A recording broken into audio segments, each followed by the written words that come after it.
Wife left me for a rich, older man, and later came back, begging for reconciliation. I, 25 male, met my wife Brenda, 25 female, in college. When we were still in our early 20s, we hit it off during our college second year. After dating for 3 years, we decided to marry. Our parents cautioned us not to make a hasty decision because we were just out of college and I was not making much. Brenda has also just started her career, and she was also not making much. I told Brenda that for the initial years, we would be living paycheck to paycheck. She said she was fine with it and assured me to work hard to make this work for us. A few months went very well with both of us working to meet our needs. Life was smooth and easy for both of us. We both worked in the day, and the evenings would be all ours. Both of us made sure to spend that time well. We planned small things, or we just talked about our days, and it never got monotonous or boring for me. We earned less, but we were happy and satisfied with that. At least I am, and clearly she isn't. A year later, just after the first anniversary, money problems started creeping in. I didn't plan the anniversary as fancy as she wanted. She wanted diamonds, and I gave her a decent watch. I did whatever I could, within my means, and within my planning ability. I agree, I'm not a good planner, but she knows me better than anyone else. Instead of spending the money on outings, flowers and food, I could have given her diamonds, but I felt memories mattered more than materialistic things. But for her, she wanted it all. I reminded her that our current financial condition doesn't allow us to have it all. After that incident, Brenda decided to work harder to make up for the financial deficiencies. I understood that deep down, she missed the luxury she had dreamt about in her marriage. She was very vocal about it, and never hid this from me. She wanted a good life, and there's no harm in that. I promised her that eventually we would reach that level of financial state. But it takes time. You don't become rich overnight doing the right thing. But I think she's growing impatient. Brenda herself was ambitious, as well as determined, and she started finding out ways and methods to make her financial condition better. She took more freelance work and gave an extra time whenever she could. Her only aim now is to make as much money as she could to fulfill all her dreams. She also enrolled in some new courses to get better paying job opportunities. I also tried my best to put in extra hours and earn more. With the months passing by, Brenda's desire for a luxurious life is driving her restless. But even after all these efforts, the difficulties remained. The only thing that happened with this struggle was the suffering. We both met in a relationship. This financial instability and Brenda's discontentment is leading to a lot of arguments between us. Brenda is finding it impossible to live with me, and she had said it to my face a lot of times. I can see that Brenda is tiring herself more than she should have, and she's compelling me to do the same. She's always exhausted by the end of the day, and it has made her very frustrated and irritable. We are not getting to spend any quality time together. I'm not happy with what is going on, but I have no other choice. As for me, I'm also managing 2 jobs to meet her demands, but the constant pressure of the finances made me frustrated, keeping my mind on a constant working mode to work out how to do better than what I'm doing. Sometimes I consider myself a failure, not being able to put up with the demands of the one person I love the most. I want to give her the best, and I'm failing in it. The constant pressure is hitting me hard. It is making me question my worth. If I'm not enough for her, she wanted a good life. But what constitutes a good life? Does it always have to involve materialistic things? Why can a good life mean being happy and healthy and abundant in love? I guess it's nice to one thing, but what good is a life surrounded by nice things when it just sort of alienates you? I think you're giving her your best opportunity. She's just unable to appreciate that. I should have seen this coming, but I thought, just to be a financial problem, came out to be a lot bigger. I never anticipated that my college love would do something like this. So, our hectic life continued for a few more months. Brenda had engrossed herself in the various jobs she had been appointed to. Things seemed to have settled between us. Things started looking brighter for us. Brenda earned quite well from her side hustles. I urged her to use that money to fulfill all her desires, while I took care of the household expenses, all by myself. To my amazement, Brenda was often seen in fancy dresses and accessories, happy most of the time, and all I thought this was due to her earnings, until the truth unfolded. Though she came home late, I never found her tired of or lethargic. Rather, she seemed enthusiastic and more energetic for the next day. I was glad of the good tidings her busy schedule had caused. She would give me a limited but wholesome time. This routine followed for a few weeks, but then something strange happened on her return home from work. One day, she was agitated. She went to bed straight and dozed off. This continued for more than a week. When it was bothering me whenever I asked her the reason, she would snap at me or said that she was tired of working so many hours. I told her to let herself free and get rid of the extra work, but this topic always turned into a heated argument. So, I tried to avoid it. The best I could do was make her coffee and dinner, and let her be in her space. I was upset, as I was now living with a machine, rather than a person. A machine that worked from 8 a.m. to 10 o'clock or 11 p.m. in the night. She hardly said hi or bye to me, and that's it. I was lacking her time and love. For me, money was never a priority, but for her, It was all she needed. After a lot of struggle, I made myself understand this bitter truth and learn to live with this. I was running late due to additional work at the office. I texted her that I would be late. My message was left unread without any reply. I reached home around 10 o'clock, hoping she would have returned by now, but there was no sign of her. I thought she went out with friends. I didn't bother her by calling or texting, because she rarely goes out. I was too tired to make dinner and dozed off on the couch, waiting for her. When I woke up, it was almost midnight. I called her, but she didn't respond, and after a while, her phone was out of reach. I thought her phone had drained off. I tried her for a few more times, and in the tiredness, I dozed off again. Morning, I got up, feeling very hungry because I hadn't eaten anything since the last day's lunch. I went to the kitchen, normally looking for something to eat. My eyes fell upon a neatly folded piece of paper on the kitchen counter. When I unfolded the paper, I was shocked to see what was in my hands. It was a handwritten note from Brenda. This letter alone was enough to smash my being. Brenda had decided to leave me. The note said she found an actual man who could afford her lifestyle. The truth was bitter. The moment was so tormenting and painful that it is hard to describe. The reality seemed to haunt me. I was left shocked and jolted. I didn't know what to do or how to process this out of shock. I called Brenda's parents to ask them if they knew about her whereabouts. They denied knowing anything. I was so confused. I didn't tell them anything and hung up. My emotions choked me, and I called my friend and fumbled about my misery. He ran to my place because I sounded distraught. My condition for the next few days, and a few weeks is hard to describe. I barely made it out of bed, just laid there, doing nothing. I left all the other side hustles except for my full-time job, because now none of it made sense. None of it was worth it. My friends and family tried to console me. My friends visited me every other day. Nights were the hardest. Eventually, I enrolled in therapy and threw myself into my work completely to avoid the thoughts about Brenda and my marriage. I worked as a distraction as it left me no time to get sad. I was drained in all ways, but I kept exhausting myself more with the passage of time. I began to accept my new reality. It was not easy, but I'm proud to be able to come out of strong on the journey from heartbreak to healing. It's been 4 months now since she abandoned me, and I'm yet to heal completely, but I've accepted my reality and moving ahead in life. After Brenda left me, it took me many months to heal. It wasn't easy. More than a year later to the D-Day, I happened to meet Alice. She was a new recruit to the office. A simple, yet elegant,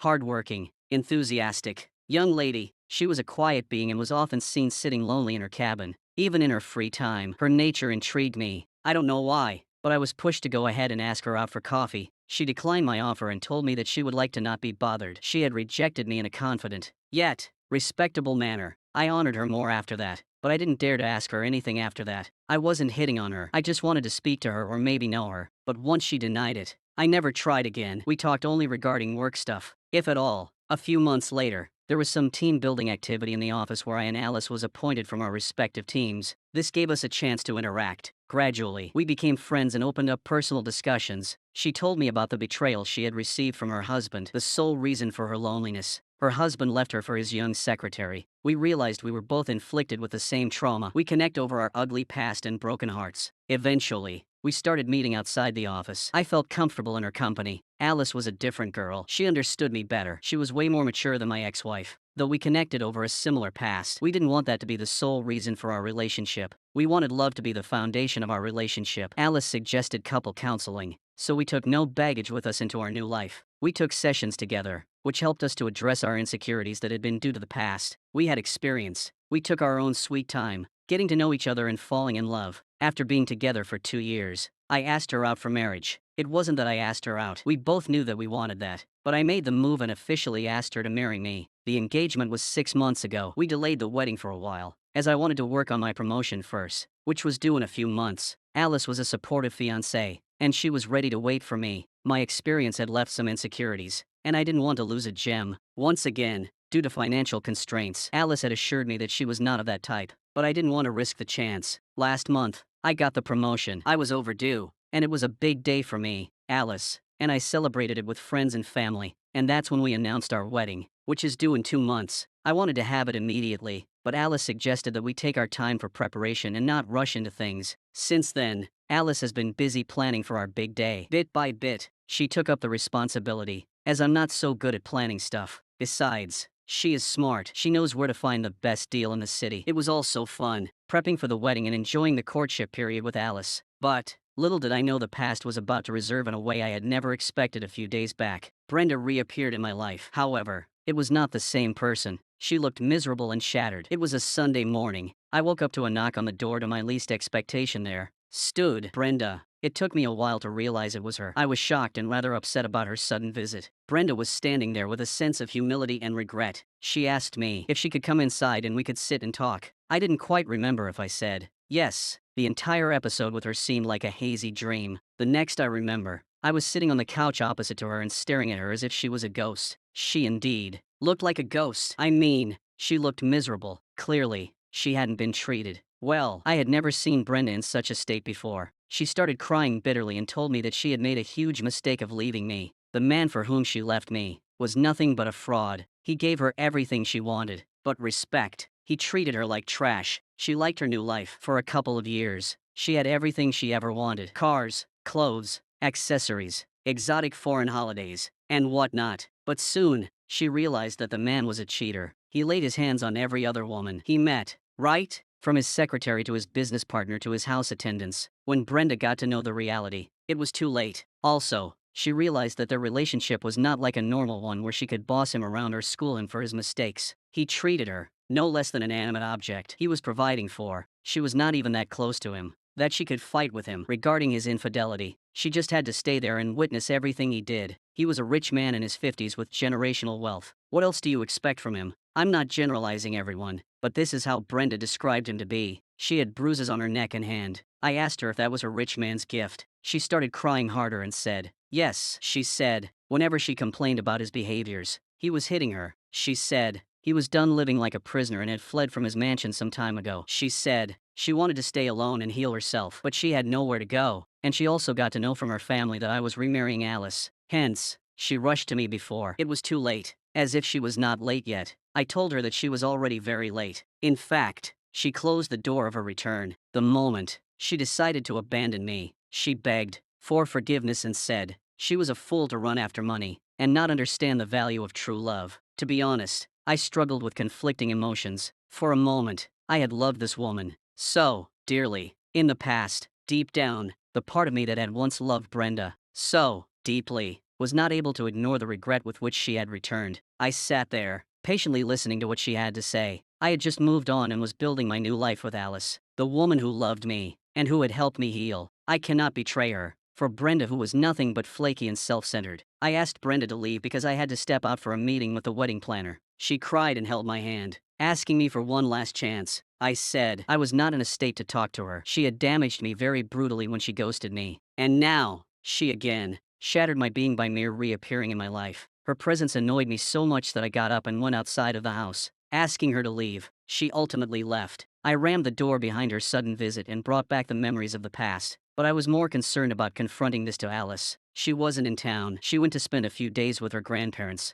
I called her immediately. Maybe it was my guilt, but we couldn't talk much. She had network disturbances in her ancestral house. We spoke a few times after that day, but I didn't dare bring up this topic. I don't intend to hide this from her, but she's in a limited network zone, and I don't want to discuss this over a phone call. She's supposed to return tomorrow, and I'm nervous about how she's going to react to Brenda's visit. Brenda is my past, and she would never become my present or future, but I'm scared that this would ruin my chances with Alice. I'm crap, scared if you're honest, and Alice is the woman you claim to be. There's nothing to worry about. Also, you would never seriously consider going back to Brenda. There's nothing Brenda could give you that would make you happy. Alice makes you happy. You guys have built something so special that not a lot of people can say the same. Brenda is old news. She shows the path she's on. Alice returned from her grandparents, excited and thrilled, telling me about all the gifts and heirlooms she got from her grandparents and great-uncle. I tried to act normal, but she sensed the struggle I was going through. She knew I was distracted. She asked me politely what the matter was. It was then that I could not control myself. I blurted out everything. I told her about the unexpected return from Brenda, her regrets over the past decision, and her pleadings for another chance. Now,